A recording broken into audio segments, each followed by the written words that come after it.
अपवर्तनांक। ठीक है, अपवर्तनांक का मतलब सीधे बात समझिए, इसको हम लोग n से लिखते हैं, अपवर्तनांक को n से लिखते हैं। और हमें करना क्या है, अपवर्तनांक निकालने के लिए एक ऐसे सूत्र होता है कि इसमें माध्यम, एक माध्यम होगा, माध्यम में माध्यम 1 कर दे, इसमें चाल दी होगी, प्रकाश की चाल दी होगी, और माध्यम सेकंड भी दिया होगा, इसमें भी चाल दी होगी। तो हमको क्या करना है, जिसका अपवर्तनांक निकालना है, जिसका अपवर्तनांक निकालना है उसको नीचे रखेंगे ऐसे, और जिसका ऐसे चाल बस दी है जिसे हमें मतलब नहीं है उसको ऊपर रखेंगे। सपोज करिए आपसे कह दिया जाए कि प्रकाश की चाल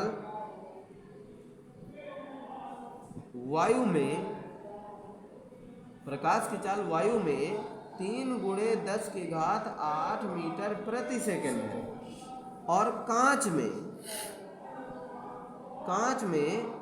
2 × 10⁸ मीटर पर सेकंड है। तो कांच का अपवर्तनांक निकालो, कांच का अपवर्तनांक, किसका कांच अपवर्तनांक निकालना है भैया, कांच का निकालना है। मैंने अभी अभी क्या बताया कि जिसका निकालना है उसकी चाल नीचे लिखेंगे। तो हम शुरू करें, अपवर्तनांक को किससे लिखते हैं, n से।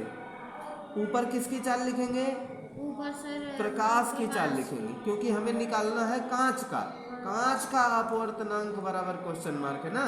तो कांच की चाल नीचे रखेंगे, हम प्रकाश की चाल ऊपर रखेंगे, ऊपर चाल 3 × 10⁸ है, अब बटे में कांच की चाल, क्योंकि हमें कांच का अपवर्तनांक निकालना है, तो 2 × 10⁸ हम नीचे लिखेंगे।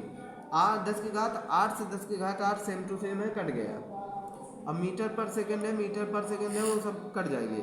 n = आ गया 3/2, और इसको और भाग दे लीजिए तो 1.5 आ गया, 1.5 आ गया। ये आपका अपवर्तनांक आया। और अपवर्तनांक को किसका आपने अपवर्तनांक निकाला है, कांच का। तो आप चाहें तो इस तरह लिख सकते हैं, ये ग्लास और 1.5, ये किसका अपवर्तनांक हुआ, ग्लास का अपवर्तनांक हुआ।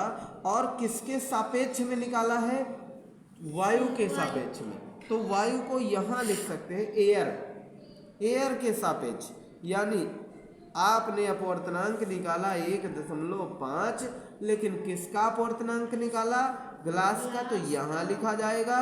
लेकिन किसके सापेक्ष निकाला, एयर के सापेक्ष, हवा के सापेक्ष, तो यहाँ एयर रख दिया। इसके सापेक्ष इसका अपवर्तनांक निकाला गया है। ये एक क्वेश्चन हो गया। दूसरा क्वेश्चन देखिए, जैसे मान लीजिए क्वेश्चन है, बहुत इंपॉर्टेंट क्वेश्चन है। मान लीजिए अपवर्तनांक दे दिया गया हो, मान लीजिए 1.5 अपवर्तनांक दे दिया गया हो, और किसका अपवर्तनांक दे दिया गया, कहता है कांच का अपवर्तनांक है, कांच का अपवर्तनांक दे दिया गया है। और कहेगा कि कांच में प्रकाश की चाल बताइए, प्रकाश की चाल बताइए।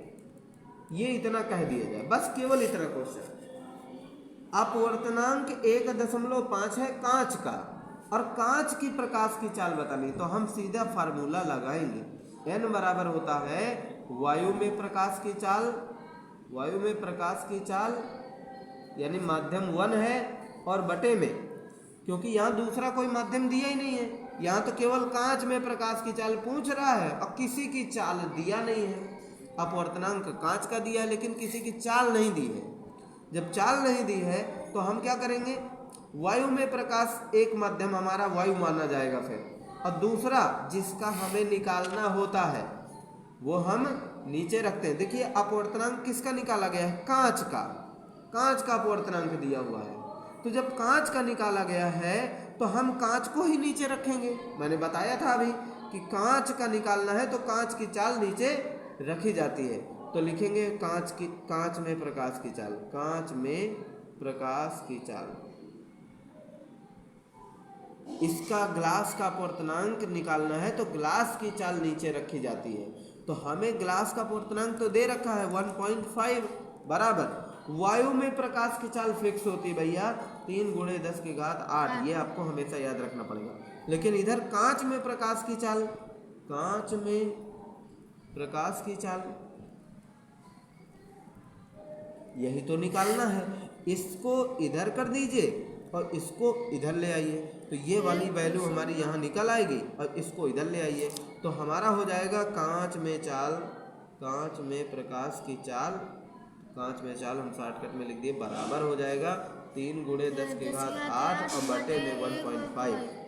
देखिए 1.5 को आप दशमलव हटाएंगे तो 1 0 यहाँ लगा देंगे, ये बन गया 30 और × 10⁸ और नीचे बना 15। अब 15 × 15 15 दूनी 30, 2 आया और × 10⁸ आया, और ये होता है मीटर प्रति सेकेंड। तो ये देखिए कांच में प्रकाश की चाल आ गई है 2 × 10⁸ 8 मीटर प्रति सेकेंड। तो